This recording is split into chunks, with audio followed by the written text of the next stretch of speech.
এগৰাকী SP madam সাধাৰণ কাপোৰ পিন্ধি কাপোৰ কিনিবলৈ এখন দোকানলৈ গ'ল। কিন্তু দোকানত এছপি মেডাম আৰু দোকানীজনৰ মাজত এনে এটা ঘটনা ঘটিল, যাৰ বাবে এছপি মেডাম আৰু দোকানীজনৰ মাজত কথাৰ কটাকটি আৰম্ভ হ'ল। তেতিয়া দোকানীজনে ধমকি সুৰত এছপি মেডামক ক'লে, আপুনি যদি মোৰ কথা নামানে তেন্তে মই পুলিচ মাতিম, তেতিয়া আপুনি জেলৰ হাৱা পানী খাব লাগিব। দোকানীজনৰ কথা শুনি এছপি মেডামে হাঁহিবলৈ ধৰিলে আৰু ক'লে, ঠিক আছে, আপুনি যদি এনেকৈ ভাবিছে তেন্তে আপুনি পুলিচক খবৰ দিয়ক, পুলিচে আমাৰ বিচাৰ কৰিব। এছপি মেডামে ভাবিছিল যে পুলিচ আহিলে তেওঁক চিনি পাব আৰু যি সমস্যাৰ সৃষ্টি হৈছে সকলো সমাধান হ'ব। কিন্তু পুলিচ অহাৰ লগে লগে দোকানীজনে এনে এটা কথা ক'লে, যাৰ বাবে পুলিচে এছপি মেডামক তাৰ পৰা থানালৈ লৈ গ'ল। এছপি মেডামে এই সকলো দেখি আচৰিত হৈ পৰিল যে পুলিচে তেওঁক চিনি নাপালে, ওলোটাই তেওঁলোকে দোকানীজনৰহে পক্ষ ল'লে। তাৰ পিছত এনেকুৱা এটা ঘটনা ঘটিল, যাৰ হয়তো কোনেও কল্পনাই কৰা নাছিল। প্ৰকৃততে এছপি মেডামৰ লগত কি এনে ঘটনা ঘটিছিল, সকলো জানিবলৈ ভিডিঅ'টো সম্পূৰ্ণকৈ চাব। নমস্কাৰ নমস্কাৰ নমস্কাৰ প্ৰিয় দৰ্শক, মই নিৰঞ্জন শৰ্মাই পুনৰ এটি অতি হৃদয়স্পৰ্শী কাহিনীলৈ আপোনালোকৰ মাজলৈ আহিছোঁ। আপুনি যদি মোৰ চেনেলটোত নতুনকৈ আহিছে তেন্তে চেনেলটো ছাবস্ক্ৰাইব কৰি কাষত থকা বেল আইকনটো দবাই দিব, যাতে আপোনালোকে এই চেনেলত প্ৰকাশ পোৱা ভিডিঅ'সমূহৰ ন'টিফিকেশ্যন পাই থাকে আৰু চাই থাকে। আহক এতিয়া কাহিনীটোৰ মাজলৈ আগবাঢ়োঁ। এয়া বিহাৰৰ পাটনা চহৰৰ এটা সঁচা ঘটনা। এগৰাকী এছপি মেডাম মীনাক্ষী সিং, যিয়ে পাটনা চহৰত নতুনকৈ এছপি হিচাপে জইন কৰিছিল। এছপি মীনাক্ষী মেডাম কৰ্মনিষ্ঠতা আৰু সততাৰ বাবে জনপ্ৰিয় আছিল। তেওঁৰ পৰিয়ালটো সম্পূৰ্ণৰূপে ভৰা পৰিয়াল আছিল। কিন্তু তেওঁ পাটনাত নতুনকৈ জইন কৰাৰ বাবে পৰিয়ালৰ সকলো তেওঁৰ লগত নাছিল। মীনাক্ষী মেডামে জইন কৰা এদিন হৈছিলহে মাত্ৰ।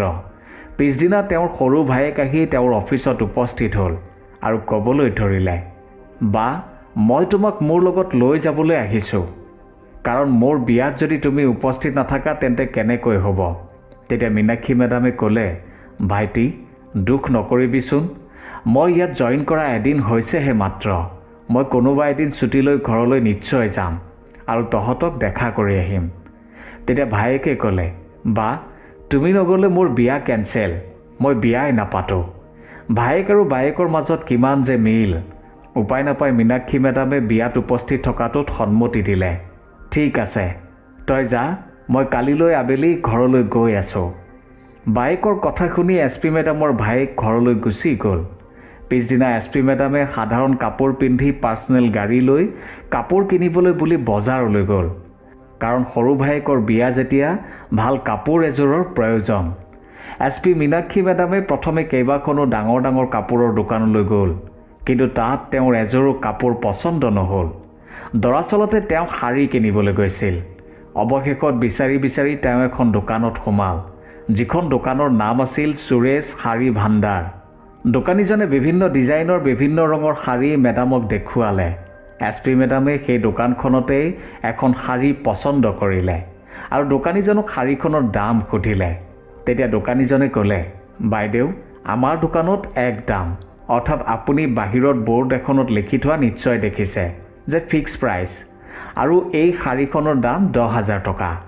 এছপি মেডামে পাৰ্চৰ পৰা 10,000 টকা উলিয়াই দোকানীজনক দিলে। সুৰেশ শাৰী ভাণ্ডাৰৰ পৰা ওলাই আহি তেওঁ আৰু কিছুমান লাগতিয়াল বস্তু কিনিবলগীয়া আছিল বাবে বজাৰখনৰ আনফালে থকা দোকানলৈ গ'ল। অন্য দোকানত বস্তু কিনি থাকোঁতে হঠাৎ তেওঁৰ হাতত থকা বেগটো মাটিত পৰিল আৰু তেওঁ কিনা শাৰীখনো বেগটোৰ পৰা ওলাই মাটিত পৰিল। মেডামে শাৰীখন পুনৰ বেগটোত সোমোৱাবলৈ লওঁতেই দেখিলে যে শাৰীখনৰ মাজত কিছুমান সূতা একেলগ হৈ থুপ খাই আছে। মেডামে লগে লগে সেই দোকানখনতে শাৰীখন বহলকৈ মেলি চালে আৰু দেখিলে যে তাত তেনেকুৱা সূতাৰ থুপ শাৰীখনৰ বিভিন্ন স্থানত আছে আৰু যিয়ে শাৰীখনৰ সৌন্দৰ্যতাক ম্লান কৰি পেলাইছে। তাৰপিছত এছপি মেডামে পুনৰ সুৰেশ শাৰী ভাণ্ডাৰ নামৰ দোকানখনলৈ গ'ল। মেডামে দোকানীক ক'লে, এই শাৰীখনৰ বহুকেইঠাইত কিছুমান সূতাৰ থুপ আছে, আপুনি এইখন ৰাখক আৰু মোক অন্য এখন শাৰী দেখুৱাওক। সুৰেশ শাৰী ভাণ্ডাৰৰ দোকানীজনে অনিচ্ছাকৃতভাৱে আন এখন শাৰী দেখুৱালে। এনেদৰে দোকানীজনে কেইবাখনো শাৰী দেখুৱালে যদিও মেডামৰ এখনো শাৰী পচন্দ নহ'ল। যেতিয়া এখনো শাৰী পচন্দ নহ'ল তেতিয়া মেডামে দোকানীজনক ক'লে, দাদা আপোনাৰ ইয়াত থকা বহু শাৰী মই চালোঁ, কিন্তু এখনো পচন্দৰ নাপালোঁ। গতিকে আপুনি এটা কাম কৰক, মোৰ পইচাটোকে ঘূৰাই দিয়ক। মই অন্য দোকানৰ পৰা কিবা এখন শাৰী কিনি লৈ যাম। তেতিয়া দোকানীজনে অলপ বিৰক্তি সুৰত এখন চাইন বোৰ্ডৰ ফালে দেখুৱাই ক'লে, বাইদেউ, সেই বোৰ্ডখনলৈ চাওকচোন। তাত লিখা মতে এবাৰ বিক্ৰী হোৱা বস্তু ঘূৰাই লোৱা নহয়, আপুনি সলনি কৰিব পাৰে। তেতিয়া SP মেডামে ক'লে, দাদা, তাত লিখা থকাটো ঠিকেই আছে, কিন্তু মই যিখন শাৰী পচন্দ কৰিছিলোঁ তাত এই সূতাবোৰ যে ওলাল, এতিয়া মই এইখন শাৰীৰে কি কৰিম? আৰু শাৰীখন কম দামৰো নহয়, পূৰাপূৰি 10,000 টকা। তেতিয়া দোকানীজনে ক'লে, বাইদেউ, এয়া আমাৰ দোকানৰ নিয়ম। এবাৰ বিক্ৰী হোৱা বস্তু ঘূৰাই লোৱা নহয়। আমি আমাৰ দোকানৰ নিয়ম ভাঙিব নোৱাৰোঁ বাইদেউ। তেতিয়া SP মেডামে ক'লে, দাদা, আপুনি এবাৰ বুজি চাওক, মইতো শাৰীখন লৈ ঘৰলৈ যোৱাই নাই, মাত্ৰ আপোনাৰ দোকানৰ পৰা ওলাই অন্য এখন দোকানলৈহে গৈছিলোঁ। গতিকে আপুনি শাৰীখনটো ঘূৰাই ল'বই লাগিব, আৰু যদি আপুনি শাৰীখন ঘূৰাই নলয় তেন্তে ময়ো ইয়াৰ পৰা নাযাওঁ। এইবুলি SP মেডাম আৰু দোকানীজনৰ মাজত কথাৰ কটাকটি চলিল। তাৰপিছত দোকানীজনে ক'লে, বাইদেউ চাওক, আপুনি ইয়াৰ পৰা যাওক, নহ'লে মই পুলিচ মাতিবলৈ বাধ্য হ'ম, আৰু আপুনি লকআপত সোমাই থাকিব লাগিব। আৰু চাওক, আমাৰ ইয়াত CCTV কেমেৰাও লগাই থোৱা আছে, সকলো প্ৰমাণ আছে। আমাৰ দোকানত এবাৰ বিক্ৰী হোৱা বস্তু ঘূৰাই লোৱা নহয়। মই পুলিচৰ ওচৰত কমপ্লেইন কৰিম যে আপুনি মোৰ লগত বেয়া ব্যৱহাৰ কৰিছে। আপুনি এই শাৰীখনৰ বদলি অন্য কি লাগে লৈ লওক, কিন্তু আপুনি লোৱা শাৰীখনৰ আমি পইচা ঘূৰাই দিব নোৱাৰোঁ। দোকানীৰ মুখত পুলিচৰ কথা শুনি SP মেডামে ক'লে, ঠিক আছে দাদা, আপুনি পুলিচ মাতক, এতিয়া তেওঁলোকেই আহি ইয়াৰ বিচাৰ কৰিব। দোকানীজনো নিজৰ মতত অটল আছিল। আনফালে 10,000 টকাৰ কথা, পুলিচক মাতি তেওঁলোকক 500 টকা দিম, বাকীখিনি আমাৰ হাততেই থাকিব, আৰু এই সমস্যাটোৰো সমাধান হ'ব। এইবুলি দোকানীজনে পুলিচক ফোন কৰিলে। আনফালে SP মেডামেও ভাবি আছিল যে পুলিচে আহিতো তেওঁক চিনি পাব, আৰু তেতিয়া দোকানী নিজৰ জালত নিজেই ফচিব। সেয়েহে SP মেডামে দোকানীজনক এয়া অনুভৱ কৰিবলৈ দিয়া নাছিল যে তেওঁ এই জিলাৰ এগৰাকী নৱনিযুক্ত SP, আৰু মেডামে এয়াও চাব বিচাৰিছিল যে ইয়াৰ পুলিচ প্ৰশাসনে এই ক্ষেত্ৰত কেনেদৰে ব্যৱহাৰ কৰে, আৰু তেওঁলোকে মেডামক চিনি পাব নে নাপাব। কিছু সময় পিছত সুৰেশ শাৰী ভাণ্ডাৰত পুলিচ উপস্থিত হ'ল। দাৰোগাজনে দোকানীজনক সকলো কথা পুনৰ সুধিলে। তেতিয়া দোকানীজনে দাৰোগাক একাষৰীয়াকৈ মাতি নি জেপত 500 টকা সুমুৱাই দি ক'লে, ছাৰ, এই মানুহজনীয়ে দোকানত আহি সকলো খেলি মেলি কৰি আছে। আপুনি অনুগ্ৰহ কৰি তেওঁক ইয়াৰ পৰা লৈ যাওক, আৰু এই বিষয়টোৰ ইয়াতেই সমাধান কৰক। চাওক, 500 টকাৰ কিমান শক্তি। জেপত 500 টকা সোমোৱাৰ লগে লগে দাৰোগাৰ ব্যৱহাৰ সলনি হৈ পৰিল। দাৰোগাই SP মেডামৰ লগত বেয়া মাত মাতি ধমকিৰ সুৰত কথা পাতিবলৈ ধৰিলে। হেৰি বাইদেউ, আপোনাকতো দেখাত পঢ়া শুনা কৰা যেনেই লাগিছে, কিন্তু এনে কাম কৰিবলৈ আপুনি লাজ পোৱা নাইনে? দোকানখনত ইতিমধ্যে লিখাই আছে যে এবাৰ বিক্ৰী হোৱা মাল ঘূৰাই লোৱা নহয়। তেনে ক্ষেত্ৰত আপুনি কেনেকৈ পইচা ঘূৰাই পাব? দাৰোগাৰ মুখত এনে কথা শুনি SP মেডাম আচৰিত হৈ পৰিল। প্ৰকৃতাৰ্থত দোকানীজনৰ ভুল আছিল। দোকানীয়ে মেডামে কিনা শাৰীখন ঘূৰাই ল'ব লাগিছিল। এখন ডিফেক্টিভ শাৰী কোনে ইমান দামত কিনিব?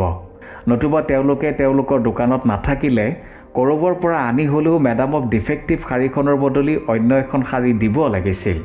কিন্তু তাকেই নকৰি পুলিচ মাতিলে, আৰু পুলিচেও ওলোটাই মেডামৰ ওপৰতহে দোষ জাপি দিলে। আৰু এটা আচৰিত কথা এয়াই যে পুলিচে মেডামকো চিনি পোৱা নাছিল। SP মেডামে চাব বিচাৰিছিল যে পুলিচেনো তেওঁৰ লগত কি কৰে। এইবুলি SP মেডামে দাৰোগাক ক'লে, ছাৰ, আপুনি কওকচোন, মই ক'ত ভুল কৰিছোঁ? এই ক্ষেত্ৰততো দোকানীজনেহে ভুল কৰিছে, সেয়েহে আপুনি তেওঁৰ ওপৰত একশ্যন লোৱা উচিত। আপুনি চাওকচোন, এই শাৰীখন ডিফেক্টিভ, সেয়েহে মোৰ পইচা ঘূৰাই দিয়ক। তেতিয়া দোকানীজনে মাত লগালে, ছাৰ, মই যেতিয়া শাৰীখন তেওঁক দেখুৱাইছিলোঁ তেতিয়া তেওঁ শাৰীখন ভালকৈ চাই চিতিয়েই লৈ গৈছে। এতিয়া আহি তেওঁ কৈ আছে যে শাৰীখন ডিফেক্টিভ। তেওঁ অন্য এখন শাৰী আনি আমাক দেখুৱাইছে ছাৰ। দোকানীৰ কথা শুনি SP মেডামৰ যথেষ্ট খং উঠিছিল যদিও খং নিয়ন্ত্ৰণ কৰি ক'লে, ছাৰ, আপুনি লাগিলে দোকানৰ CCTV ফুটেজ চাই লওক। মই তেওঁৰ দোকানৰ পৰা শাৰীখন লৈ মাত্ৰ ইয়াৰ পৰা 3 নম্বৰ দোকানখনলৈ গৈছিলোঁ। তেতিয়া দাৰোগাই মনতে ভাবিলে যে এই বিষয়টোৰ সোনকালে কিবা এটা কৰিব লাগিল। সেয়েহে দাৰোগাই SP মেডামৰ ওপৰত চিঞৰি চিঞৰি ক'বলৈ ধৰিলে, CCTV ফুটেজ চোৱাৰ প্ৰয়োজন নাই, আপোনাকতো দেখাত বেছ ভদ্ৰ ঘৰৰ যেনেই লাগিছে। এনেই কাম কিয় কৰে হে? দোকানীয়ে কোৱা কথাখিনি সঁচা যেনেই লাগিছে। আপুনি শাড়ীখন বদলি কৰি অন্য এখন শাড়ী লৈ আহিছে। চাওক বাইদেউ, আপুনি যদি দোকানীজনক আৰু অশান্তি দিয়ে তেন্তে আমি আপোনাক গ্ৰেপ্তাৰ কৰিবলৈ বাধ্য হৈ পৰিম। দাৰোগাৰ কথা শুনি SP মেডামৰ খং দুগুণে বাঢ়িল।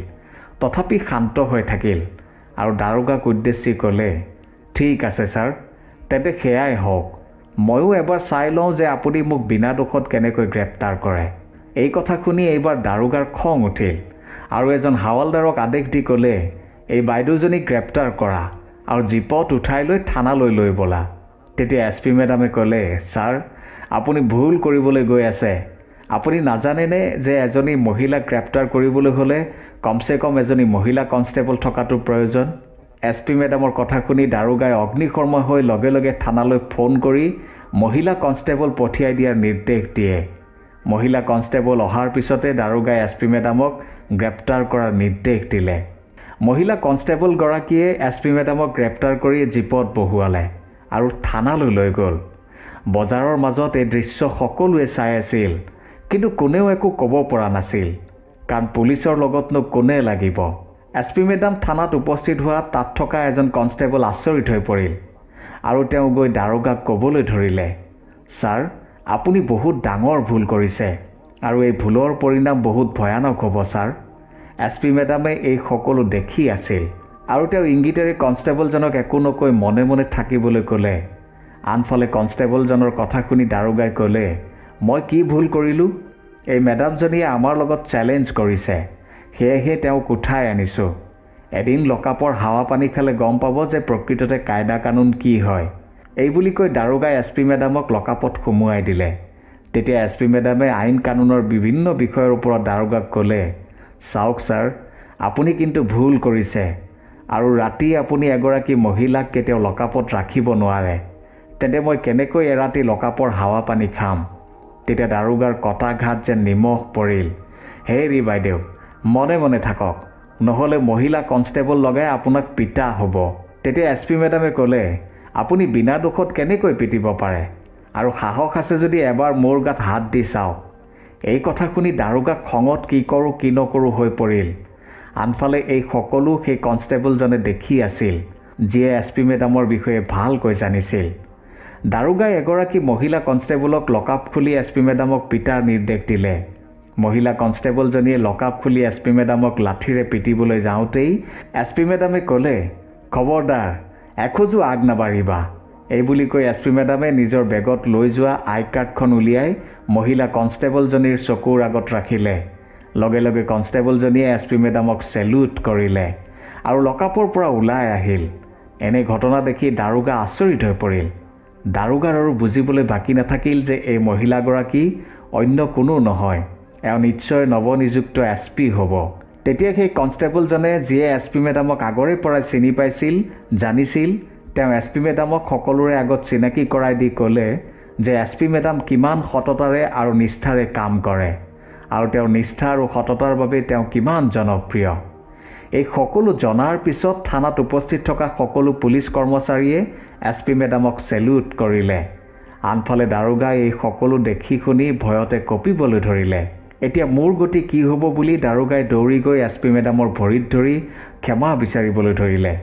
তেতিয়া SP মেডামে দাৰোগাক ঠাট্টাৰ সুৰত ক'লে, ছাৰ, আপুনি একো ভুল কৰা নাই যে আপুনি মোৰ ওচৰত ক্ষমা খুজিব লাগে। আপুনিতো সম্পূৰ্ণ সততাৰে আপোনাৰ কৰ্তব্য পালন কৰিছে। আপুনি যে দোকানীজনৰ লগত খুব ধুনীয়াকৈ কথা পাতিছে আৰু আপুনি যে জেপত 500 টকা সোমোৱাই লৈছে, সেয়া মই ভালকৈ দেখিছোঁ। আপুনি সকলো কাম ইমান সুন্দৰকৈ কৰিছে, ইয়াৰ বাবে আপুনি পুৰস্কাৰহে পোৱা উচিত। এজন দোকানীয়ে আপোনাক 500 টকা দিলে আৰু আপুনি নিজক বিক্ৰী কৰি দিলে, আপোনাৰ সততাক বিক্ৰী কৰি দিলে। এনে কথা শুনি থানাত উপস্থিত থকা সকলো পুলিচ কৰ্মচাৰীয়ে লাজতে তলমূৰ কৰিলে। SP মেডামে পুনৰ ক'লে, আপুনি ভুল কৰাই নহয়, আপুনি এক ডাঙৰ অপৰাধ কৰিছে আৰু এই অপৰাধৰ শাস্তি আপুনি ভোগ কৰিবই লাগিব। এইবুলি SP মেডামে উচ্চপদস্থ বিষয়ালৈ ফোন লগালে আৰু সকলো কথা বিৱৰি ক'লে। কিছু সময় পিছত পুলিচৰ উচ্চপদস্থ বিষয়া এজন আহি থানাত উপস্থিত হ'ল আৰু SP মেডামক ক'লে, মেডাম, আপুনি এটা কাম কৰক, আপুনি দাৰোগাৰ বিৰুদ্ধে যত যি প্ৰমাণ আছে সকলো আমাক প্ৰদান কৰক। আমি তেওঁক উচিত শাস্তি প্ৰদান কৰিম, যাতে ভুলতেও আৰু কোনো পুলিচ কৰ্মচাৰীয়ে এনে কাম কৰিব নোৱাৰে। SP মেডামে লগে লগে এজন পুলিচ বিষয়াৰ লগত সুৰেশ শাৰী ভাণ্ডাৰ নামৰ দোকানখনলৈ গ'ল, য'ত এই গোটেই ঘটনাটোৰ সূত্ৰপাত হৈছিল। দোকানীজনে SP মেডামক দেখি সুধিলে, বাইদেউ আপুনি আকৌ কিয় আহিলে? তেতিয়া SP মেডামে নিজৰ আই কাৰ্ড দেখুৱাই ক'লে, আজি যিটো ঘটনা ইয়াত ঘটিল তাৰ সম্পূৰ্ণ CCTV ফুটেজ উলিয়াই দিয়ক, দেৰি নকৰিব।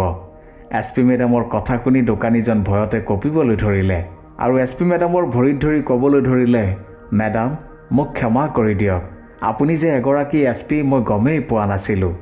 তেতিয়া SP মেডামে ক'লে, চাওক দাদা, আপুনি মোতকৈ বয়সত ডাঙৰ, সেয়েহে আপুনি মোৰ ভৰিত ধৰি ক্ষমা খোজাটো ভাল নেদেখি। আজি যদি মই SP নহয় অন্য কোনোবা হ'লোহেঁতেন তেতিয়া আপুনি কি কৰিলেহেঁতেন? চাওক, আপোনাৰ দোকানলৈ যিবোৰ মানুহ আহে সেই সকলো গ্ৰাহক হৈ আপোনাৰ ওচৰলৈ আহে, আৰু গ্ৰাহক হৈছে ভগৱান। গতিকে গ্ৰাহকৰ লগত কেতিয়াও বেয়া ব্যৱহাৰ কৰিব নালাগে। দোকানীজনে SP মেডামক আটাইবোৰ CCTV ফুটেজ উলিয়াই দিলে। দোকানত আৰু দোকানৰ আশে পাশে থকা মানুহে SP মেডামৰ এনে ৰূপ দেখি আচৰিত হৈ পৰিল আৰু সকলোৱে তেওঁক প্ৰশংসা কৰিলে। CCTV ফুটেজ লৈ SP মেডামে উচ্চপদস্থ বিষয়াজনৰ হাতত দিলে। বিষয়াজনে সকলো চাই চিতি দাৰোগাক চাকৰিৰ পৰা বৰ্খাস্ত কৰিলে আৰু তেওঁৰ লগত জড়িত সকলো পুলিচ কৰ্মীক উচিত শাস্তি বিহিলে। এই সকলোবোৰ সামৰি SP মেডাম ঘৰলৈ বুলি ৰাওনা হ'ল। ঘৰত উপস্থিত হোৱাত সৰু ভায়েকৰ লগতে মাক দেউতাক সকলোৱে SP মেডামৰ দেৰি হোৱাৰ কাৰণ সুধিলে। তেতিয়া মেডামে তেওঁৰ লগত ঘটা সকলো কথা বিৱৰি ক'লে। কথাবোৰ শুনি পৰিয়ালৰ সকলোৱে হাত চাপৰি বজাই মীনাক্ষী মেডামক প্ৰশংসা কৰিলে। সঁচাই SP এনেকুৱাই হ'ব লাগে, সৎ, সাহসী আৰু কৰ্মত একনিষ্ঠতা। প্ৰিয় দৰ্শক, এয়াই আছিল আজিৰ কাহিনীটো শুনি আপুনি কেনেকুৱা পালে?